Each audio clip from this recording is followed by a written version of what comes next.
Hello everyone, welcome to today's school talk session. My name is Elizabeth and I'm one of the speech and language therapists with Evelina London's Community Speech and Language Therapy team. Today I am going to be talking about storytelling and sharing with you a top tip of the week that you can use at home with your child to support their telling stories. Whether that's making up a new story, retelling their favourite story from a book or a film, or telling you about what they did in school that day. There's lots of different types of storytelling. Today's session is mainly aimed at primary school age children. However, the activity that we're going to do is very easily adapted to any age really, and similarly that top tip they can also be adapted across many age groups. So hopefully there's something for everyone in today's session. I am going to be using a visual timetable today to go through the activities. Visual timetables are a really useful tool to use to help children kind of know what's going to happen, know what to expect. Today I have one on a whiteboard, but you can use absolutely anything. If you don't have something like this at home, you can just use a scrap of paper, or you could use some objects or something, anything visual really that can outline the steps within an activity or across a period of time, across the day, across the morning, across the week even. As I said, I'm using a whiteboard, but there's any way to do it. So if you look back through some of our previous videos, you'll see therapists using visual timetables in lots of different ways. And we have some school talk sessions that delve a little bit deeper into using visuals and visual timetables for different types of activities, like when you're going out and about. So do take a look back through some of our previous videos. So our visual timetable for today, I'm going to be sharing with you a tip of the week. We're going to do an activity, and today's activity is going to be making up a story using some real objects, everyday objects that I've just found around the house.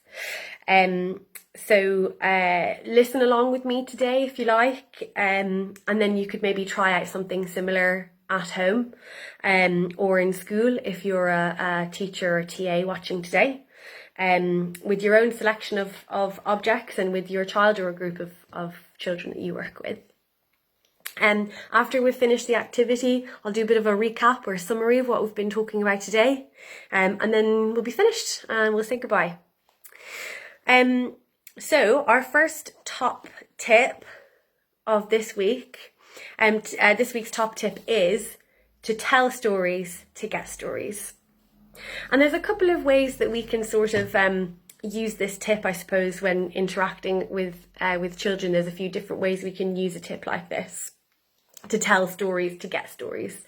And the first way that we can interpret this tip is model storytelling.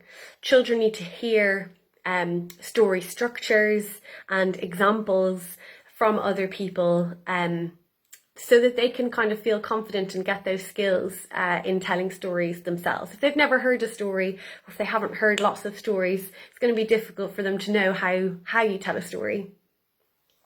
So tell your children stories, whether it's kind of old tales, retelling film plots or book plots, and retelling, remember this is what we did at the weekend, any stories that are important to your culture or religion, and tell them in the language that you are most comfortable with as well, that you're most kind of comfortable and confident with.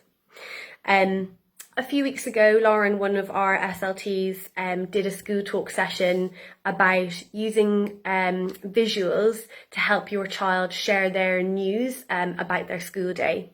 So you can take a little look back at that from some ideas of how to support that specifically. Linking to our tip today, you can show your child how to do this, how to share their news about their school day, by doing it yourself. So, tell your child about your day. And then that will give them a kind of structure and a model of how they can maybe share some things from their day in school. So that's one way to interpret it, is model storytelling. The other way that we can kind of tell stories to get stories is telling stories to practice active listening. Now, listening is a really, really important skill that children need, that kind of underlies storytelling. And it's something that some children really do find it very difficult to listen, and to listen actively. So before you maybe launch into getting them to tell their own stories, maybe first what we want to do is have them practice listening to some stories. And there's some things that we can do to make that easier and more exciting and engaging. So one thing to try is maybe just, if you're telling a story, have your child, or if you're working with a group of children, listen out for a sort of keyword that they've got to listen out for, and do something when they hear it. So if you're, I don't know, telling a story about a farm, each child's got a different animal to look out for. As when they hear their animal being mentioned, they can, I don't know, clap their hands, put their hand in the air, shake a shaker, whatever it is. But then they're really having to listen out for that word, and they're really going to have to engage and listen to the story. So that's another way. So practice active listening through storytelling. And then the last thing, which I'm going to demonstrate today, how we can tell stories to get stories, is by using objects and visuals to practice making up stories together. So, you can make a story out of anything, and it can be sometimes a bit more engaging if there's a real object involved.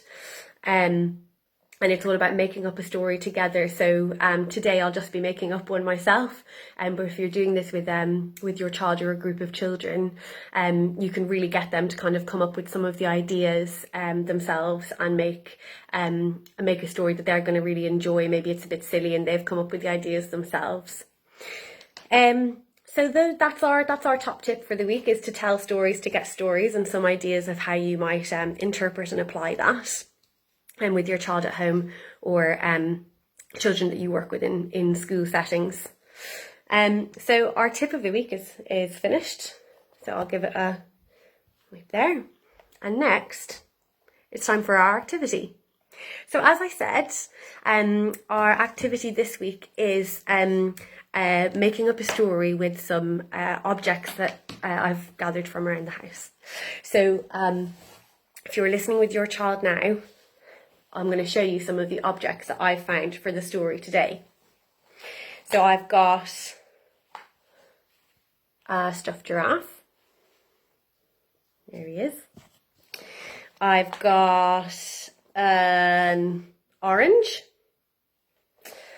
I've got a plastic plate. I've got a little magnetic fish. And a little decorative elephant. So those are the objects. I've just thrown them in a bag, and we're going to make up a story that uses some of these objects. So, one sunny day, Jerry the giraffe was walking across the grassland. There he goes, walking across the grassland. What next? It was a hot and dry day. So after a while, Jerry got very thirsty. I'm parched, gasped Jerry.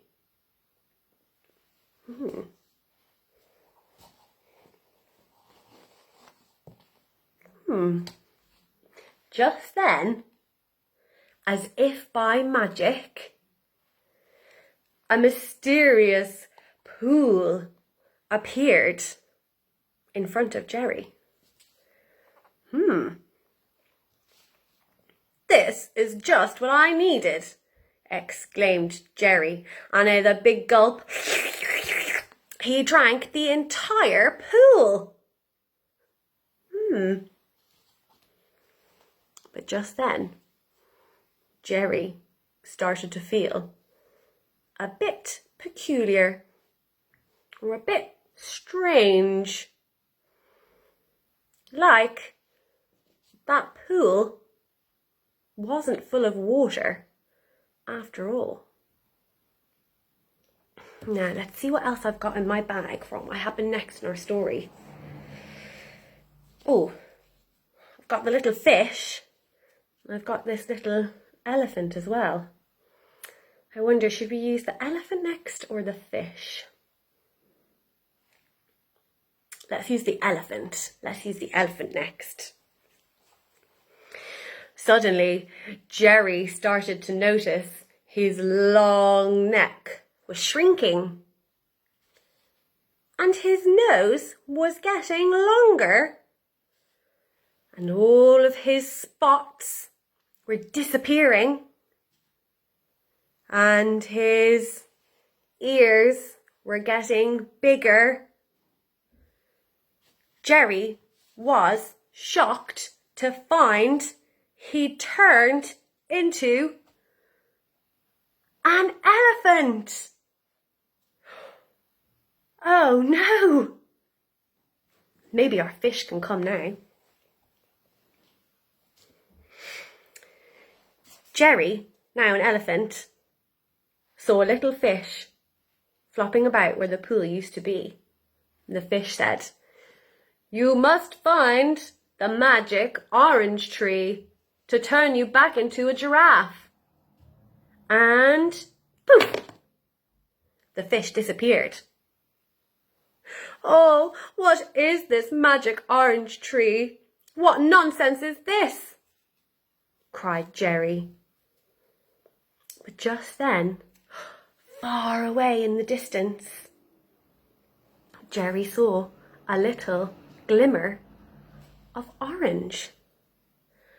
So he started off plodding around, but Jerry wasn't used to being an elephant, and he kept tripping up over his trunk. It kept getting in the way. Before too long, Jerry reached a tree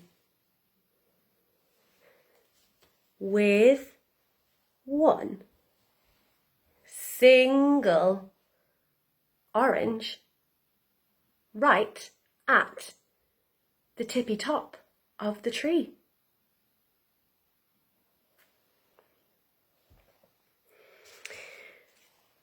Jerry used his new trunk to suck the orange and plop it in his mouth. Hum. Suddenly, Jerry could start to see the tree getting further below him, as if his neck was getting longer again. And he noticed his ears were getting smaller, and his nose was going back to being small as well. The spots came back. Jerry was a giraffe again. Hooray! And he trotted back home into the sunset. And he's not going to drink from a mysterious pool again. There we go. That's our story all about Jerry Giraffe and his adventures as an elephant.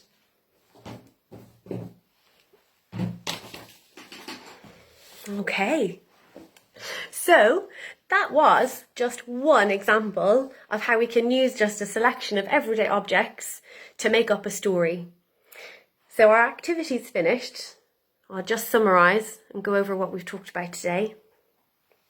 So I've just done this myself, but if you're doing this with your child or with a group of children, you can do things like get their ideas for each object. So for example, I offered a choice at one point between what object we might use next. You might allow children to take turns to decide what's going to happen with that object or what object might come next. If they have trouble kind of sitting and listening for too long, you might get them to have a bit of a movement break. Maybe they could have got up and walked around the room like poor Jerry as an elephant. Another thing that you can do is if you wanted to be able to kind of revisit a story, you might get them to draw pictures or write parts of the story, so you can kind of keep a note, and that way you can do it again. They can get familiar with this kind of story structure, and you can do things then like change the ending, or change bits of the story and see what happens then, or you might be able to do things like add in, if you're working on something like using describing words or trying to use more descriptive language. If you've kept the story, you can go back and add in more descriptive language as you go. And kind of on that, you can use this storytelling to work on a whole range of different areas, whether that's attention and listening, or whether that's using particular grammatical elements, or whether it's answering questions, or as I said, kind of adding describing words, or trying to add similes and things to make stories more exciting or engaging, especially if you're going to kind of use the same story over and over, as well as also just getting that experience of hearing a story structured where you have a beginning with characters, a problem arises, and then there's a resolution somewhere as well. So give it a go, have a go at home or in school. See what happens if you fill a bag with some different objects. What kinds of stories can you and your children and the children you work with come up with? Also have a go using a visual timetable. As I said, just really useful to help children have an idea of what they can expect. It can help them with attention, listening and engagement. If they've got it written down somewhere or presented visually like this, what are the steps, or what is it that they're expected to do? And it's useful to kind of be able to see that end point as well for them, I think. If you have any questions, there is lots of information that you can find on Facebook, on this Facebook page. You can scroll through and we have posts and videos covering a whole range of different areas. Also, you can find our website, there's a link to it on the Facebook page, and that again has lots of information. There's kind of tips and advice and research on how to reach us and that kind of thing. If you have had a look through the Facebook page and had a look on the website, and you haven't been able to find the answer to your question or the information you were looking for, you can always get in touch with us through our email address, our contact SLT email address. Again, the link or the email address you can find on our Facebook page or our website. So do have a look there for that email address, and somebody will get back to you. Any parents, if your child goes to a school in Lambeth or in Southwark, you could attend one of our drop-in sessions, one of our school drop-in sessions. Currently those are happening on the first Wednesday of every month, and it's just an opportunity for you to be able to speak to a speech and language therapist if you had something specific you wanted to discuss. And to find out how to access those, just speak to your school SENCO, who should have the information about how you can access that. So that's it. I think that's everything for today.